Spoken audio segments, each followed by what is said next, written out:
La città di Agrigento ha ricordato oggi la figura di Domenico Modugno, intitolandogli il Belvedere di Piazza Sinatra.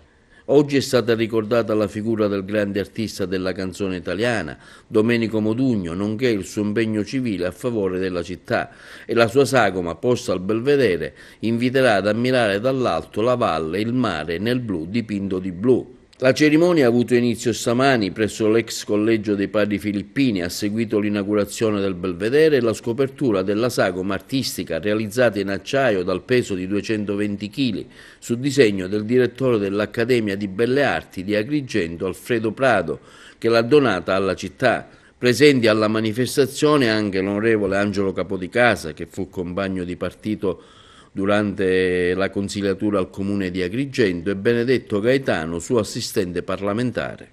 Ci riappropriamo intanto di uno spazio che era stato negato per tanto tempo, aggredito dalle auto in sosta, aggredito da una transenna che dava segnale di pericolo da tempo immemore, e quindi ci riappropriamo di uno spazio bello che guarda a quel mare blu dipinto di blu che Modugno ha cantato, ma soprattutto tributiamo un dovuto omaggio a questo artista italiano conosciuto nel mondo, Mister Volare, che ad Agrigento ha dato qualcosa di suo.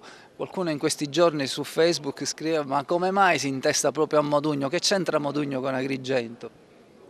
Molti sanno, e qualcuno però non sa, che Modugno è stato un consigliere comunale ad Agrigento, che nella parte finale della sua vita, aggredito dalla malattia anche, si è distinto in battaglie civili importanti per il nostro territorio, che hanno segnato rottura, battaglie che fanno discutere, che fecero discutere allora e che probabilmente ancora oggi fanno discutere, che non hanno definitivamente sopito quelle polemiche. Però credo che la città, a questo figlio del nostro paese, a questo italiano, dovesse un tributo all'artista e all'uomo di mille battaglie civili.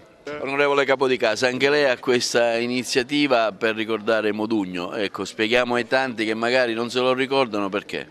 Perché Modugno ad Agrigento come candidato nella nostra lista, la lista per Agrigento, ci ho lavorato io. Siamo stati poi candidati assieme nella lista e poi consigliere comunali, ero capogruppo per i 2 anni in cui il mandato è durato, quindi abbiamo avuto questa frequentazione che è stata veramente un arricchimento personale ed umano. Ecco, quindi che lo sento come un dovere aver accettato questo invito dall'amministrazione comunale a ricordare Modugno. Una manifestazione per ricordare Modugno fortemente voluta da lei e dalla sua accademia. L'amministrazione voluta dal sindaco e appoggiata dall'Accademia e da me. Abbiamo realizzato questa sagoma in acciaio, pesa 220 kg, è stata chiaramente tagliata da una ditta di Piacenza a laser, e chi è che vede si trova in questo belvedere chiaramente attraverso la sagoma ricorda Domenico Modugno. Sotto la sagoma c'è una lapide in pietra lavica con la nota canzone Volare proprio di Modugno.